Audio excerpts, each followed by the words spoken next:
जय हिंद साथियों, स्वागत है आपके अपने चैनल प्रिंस कैरियर क्लासेज के ऑनलाइन प्लेटफॉर्म पर। तो कैसे हैं आप सभी? आशा करते हैं कि आप सभी बहुत ही बेहतर और बेहतरीन होंगे।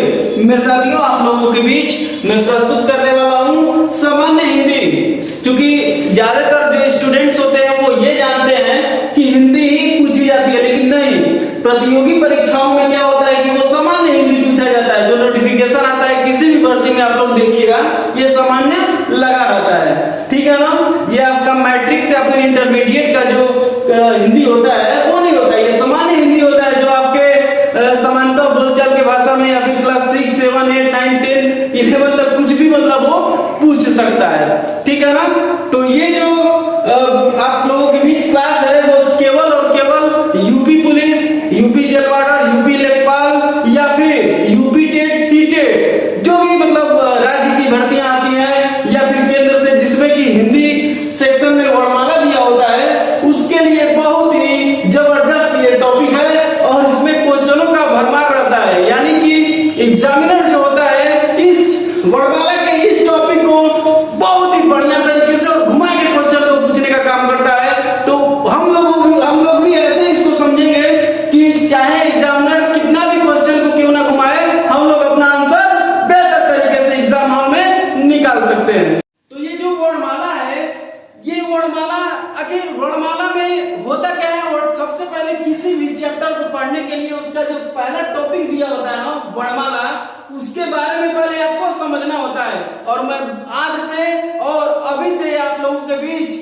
एक स्टेटमेंट दे देता हूं कि जितना भी चीज मैं पढ़ाऊंगा, यानी कि जो भी लेक्चर मैं वीडियो में दूंगा ना, वहीं से क्वेश्चन पूछा जाएगा एकदम 100%। नहीं तो आप खुद एक बार एनालिसिस कर लीजिएगा, 2-4 वीडियो मेरा देखिएगा और उसके बाद से आप एग्जाम में जो पेपर पूछा गया है उसको मिलाइएगा, क्या यहाँ से क्वेश्चन बनता है कि नहीं बनता है।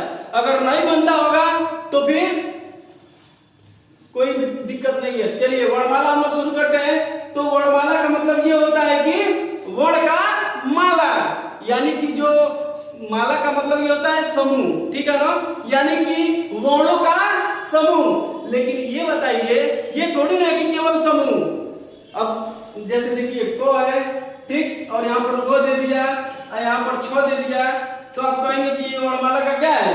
वर्णमाला है? नहीं, वर्णमाला का मतलब ये होता है कि व्यवस्थित।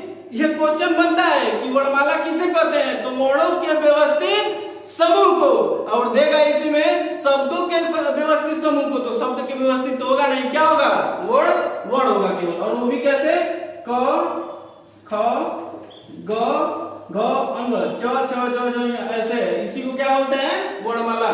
तो अब हम लोग जानना यही चाहेंगे कि वर्ण किसे कहते हैं, अक्षर किसे कहते हैं, ध्वनि किसे कहते हैं। और आपको मैं 100% दावे के साथ यह कहता हूं कि आपको अभी भी इस टॉपिक को, जैसे कि ये दिया ना वर्ण, अक्षर और ध्वनि, इसको आप डिफरेंस नहीं कर पाते होंगे कि आखिर आप सोचते होंगे कि ये एक ही चीज है, और मैं भी कह रहा हूं कि एक ही चीज है, लेकिन देखिए कि इसमें क्या डिफरेंसेस है। देखिए सबसे पहले वर्ण और अक्षर या फिर ध्वनि कहते किसको है? देखिए सबसे भाषा की सबसे छोटी इकाई को क्या कहते हैं? ध्वनि कहते हैं। तो ये बताइए सबसे पहले ध्वनि आया कि वर्ण आया? तो आपका जवाब होगा कि ध्वनि आया, ठीक है ना। तो इसीलिए यानी कि जब उसी ध्वनि को लिखित रूप दे देते हैं, जो ध्वनि हम बोलते हैं उसको लिखित रूप दे देते हैं, उसी को क्या कहते हैं? वर्ण कहते हैं, ठीक है ना। और उसी वर्ण को क, ख, ग के रूप में व्यवस्थित समूह में जो स्पर्श व्यंजन होते हैं उसी को क्या कहते हैं? वर्णमाला कहते हैं, ठीक है ना। तो ध्वनि क्या होता है? अच्छा, नहीं समझ में आया ना? एक बच्चा होगा ना, तो ये बताइए वो बच्चा पहले बोलता है कि पहले लिखता है? आप जाहिर सी बात यही कहेंगे कि वो क्या करता है? लिखता, बोलता है, ठीक है ना। तो जब बोलेगा तभी तो वो बाद में लिखेगा।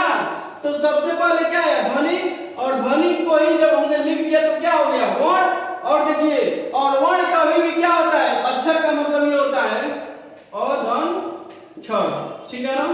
यानी कि क्षर का मतलब होता है समाप्त होना, और जब भी लग जाता है हिंदी में ना, तो आप जानिए उसको क्या होता है? निगेटिव सेंस देता है, ठीक है ना। यानी कि कभी समाप्त न होने वाला। तो इसी को क्या कहते हैं? ध्वनि, अक्षर और वर्ण के बारे में आप लोग जान गए होंगे, ठीक है ना। अब आगे बढ़ते हैं। अब जब वर्ण हम लोग कह ही रहे हैं ठीक है। फिर ख है, ये क्या हो गया, वर्ण हो गया। और एक चीज और जानिए, इसमें क्या छुपा होता है, सब में अ छुपा होता है।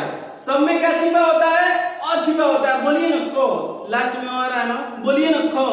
तो ऐसे कर सकते हैं हम लोग, देखिए इसको हम लोग कैसे कर सकते हैं, आधा क प्लस अ, तो बराबर क्या बन जाएगा बाबू, ये बन जाएगा आपका पूरा क, ठीक है ना।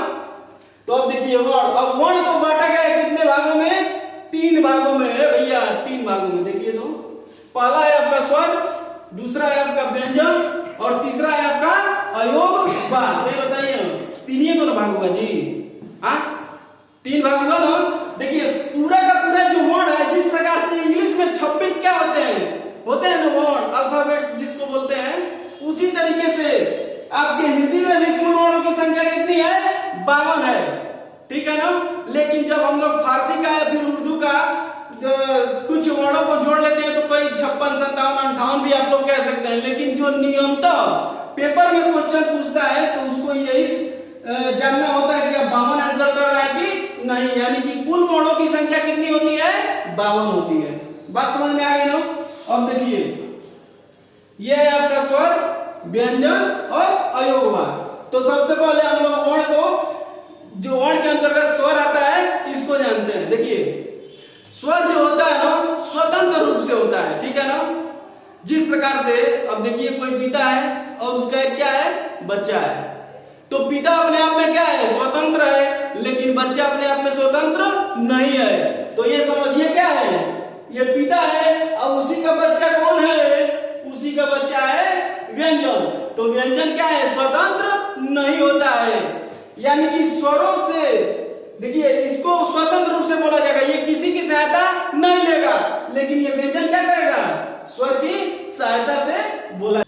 आखिर इसका नाम अयोगवाह क्यों पड़ा है, देखिए इसको तो स्वर कह दिए, इसको व्यंजन कह दिए, अब इसको अयोगवाह क्यों कह रहे हैं भाई, इसलिए कह रहे हैं क्योंकि न तो ये स्वर में आता है और न ही व्यंजन में आता है। और जब स्वर में नहीं आएगा, व्यंजन में नहीं आएगा, तो इसको अयोगवाह कह देते हैं और इसको वर्णमाला से अयोगवाह, यानी कि ये न ही स्वर से योग कर रहा है और न ही व्यंजन से योग कर रहा है। देखिए योगवाह, योग का मतलब क्या होता है, योगवाह का मतलब उसके साथ होना, लेकिन यहाँ पर क्या कर दिया है, अयोगवाह। तो अयोगवाह किसको कहते हैं, अंग और अ को, अंग और अ को क्या कहते हैं, अयोगवाह कहते हैं। तो इस प्रकार से जो वर्ण होते हैं वो 3 प्रकार से बांटे गए हैं, पहला है स्वर, दूसरा है व्यंजन और तीसरा नंबर का है आपका अयोगवाह। और अयोगवाह के अंतर्गत वो न स्वर में आएगा न व्यंजन में आएगा, वो अंग और अ होता है, ये अयोगवाह होता है। अब देखिए पेपर में पूछता है कि बताइए कि हिंदी में कुल वर्णमाला की संख्या कितनी होती है। तो देखिए यहाँ पर बहुत ही शानदार तरीके से शॉर्ट में आपको मैंने डिफाइन किया हुआ है और यहाँ पर लिखा हुआ है। देखिए पहले तो 52 होता है, ठीक है ना। अब देखिए 11 क्या होता है, आपका स्वर होता है। मैं एकदम यहाँ पर देखिए काउंट करके बता रहा हूँ। 11 क्या होता है, स्वर होता है, जो स्वतंत्र रूप से बोले जाते हैं उसे स्वर कहते हैं, याद रखिएगा। और ये देखिए 33 जो होते हैं क्या होते हैं, व्यंजन होते हैं, जो स्वर स्वतंत्र रूप से नहीं बोले जाते हैं और स्वरों की सहायता से बोले जाते हैं, उसी को क्या कहते हैं, व्यंजन कहते हैं, ठीक है ना। अभी मैं बताऊंगा व्यंजन और स्वर में कैसे क्या है। अब देखिए ये 4 जो मैंने लिखा हुआ है ये संयुक्त व्यंजन है, और संयुक्त व्यंजन जो होता है क्या होता है, छल, त्रल, ज्ञ, स्रव, ठीक है ना। तो इसको बोलते हैं संयुक्त। 4 हो गए। उच्छिष्ट जो होता है वो होता है ध और द, ठीक है ना। यानी कि ध और ध जो होता है ये उच्छिष्ट व्यंजन होता है, और ये एकदम ओरिजिनल कह सकते हैं कि एकदम हिंदी का वर्ण होता है। कौन, ये वाला आपका द और ढ। और कभी भी जो उच्छिष्ट व्यंजन होते हैं ना, उससे किसी भी शब्द का शुरुआत नहीं हो सकता है, ये तो एकदम जान लीजिए। और ये क्वेश्चन वर्तनी में पूछता है। देखिए कैसे देगा, जैसे मानिए यहां पर दे देगा ढो ल क, ठीक है ना। तो यहां पर अगर यहां पर बिंदी दिया हुआ है ना, तो वो वाला ढोलक कभी सही नहीं होगा। क्यों, क्योंकि इसका जो शुरुआत होता है कभी भी किस वाले उच्छिष्ट से नहीं होता है। तो ये ढोलक क्या है, अब जाके सही हुआ है, ठीक है ना। यानी कि दो क्या होते हैं, उच्छिष्ट होते हैं।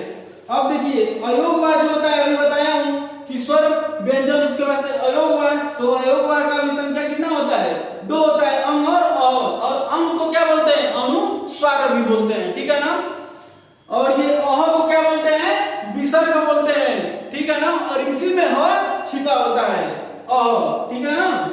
अब देखिए तो इस तरीके से देखा जाए तो 11 प्लस 33 और ये हो जाएगा आपका 44, 44 और 4 हो जाएगा 48, और ये 2 और ये 50 और 2 कितना हो जाएगा 52। तो इस तरीके से जो आपका हिंदी का वर्णमाला होता है कि वर्णों की संख्या कितनी होती है, कितनी होती है 52। यहाँ पर देखिए मैंने लिख दिया है, आप लोग बेहतर तरीके से समझ गए होंगे। तो बस 2 मिनट में एक बार रिकॉल करते हैं। देखिए सबसे पहले जो पेपर में पूछा जाता है वो होता है सामान्य हिंदी। कभी हिंदी नोटिफिकेशन में नहीं लिखा रहेगा, किसी भी पेपर में सामान्य लिखा रहेगा, ठीक है ना। यानी कि जो आपके आस पड़ोस की जो हिंदी होती है, ये क्लास 6, 7, 8, 9, 10 तक के लेवल का भी या फिर इंटर का भी, तो 7 का भी क्वेश्चन पूछ सकता है। यानी क्लास 7 का भी क्वेश्चन हिंदी का आएगा, इसीलिए सामान्य हिंदी कहा जाता है। और इसके अंतर्गत वर्णमाला हम लोगों ने देखा है। यानी कि माला क्यों कहा गया भाई, माला का मतलब होता है समूह, समूह होता है। और ये जब आ गया वर्ण यानी कि वर्णों का समूह। लेकिन एक क्वेश्चन यही से फंसता है, क्या वर्णों के व्यवस्थित समूह को क्या कहते हैं, वर्णमाला कहते हैं। तो जब भी व्यवस्थित जा रहा है उसी को टिक मारना है आपको। देखिए ये वर्ण, अक्षर, ध्वनि, तो ध्वनि सबसे पहले आई और उस ध्वनि को जब हमने लिखित रूप दे दिया, यानी देखिए मैंने बोला कौन और उसी को मैंने क्या कर दिया, लिख दिया, तो यही हो गया वर्ण। और ये ध्वनि बोला गया और कर लिखा गया, तो ये वर्ण हो गया। अक्षर का मतलब होता है जो वर्णमाला होता है वो कभी समाप्त नहीं होता, इसके लिए इसको अक्षर भी कहा जाता है, ठीक है ना। अब आगे ये इसी वर्ण को 3 भागों में बांटा गया है भाई। कितने भागों में, 3 भागों में। देखिए तो स्वर, व्यंजन, अयोगवार, ठीक है ना। यानी कि स्वर स्वतंत्र रूप से बोले जाते हैं और ये व्यंजन जो होता है परतंत्र होता है, ठीक है ना, परजीवी कह सकते हैं। यानी कि ये दूसरे पे डिपेंड होता है, और किस पे, स्वर पे। ये देखिए अयोगवार, अयोगवार का मतलब अंग और अह, विसर्ग और अनुस्वार। और इसी तरह से पूर्ण वर्ण को मैंने यहाँ पर देखिए बहुत बेहतर तरीके से समझाया है, और आशा करते हैं कि आप सभी बहुत ही बेहतर तरीके से समझे भी होंगे। अगर आपको ये कंटेंट मेरे समझाने का तरीका और प्रिंस करियर क्लासेज का जो ये ऑनलाइन प्लेटफॉर्म का चैनल है, इसको आप सभी का सपोर्ट की जरूरत है। आप सभी लोग सपोर्ट करिए और ज्यादा से ज्यादा विद्यार्थियों में शेयर भी करिए, ताकि कि हमारा आपका परिवार, हमारी संस्था, ये जो ऑनलाइन प्लेटफॉर्म है ये और बड़ा हो और बड़े स्तर पर लोगों की क्या करे, सहायता करे।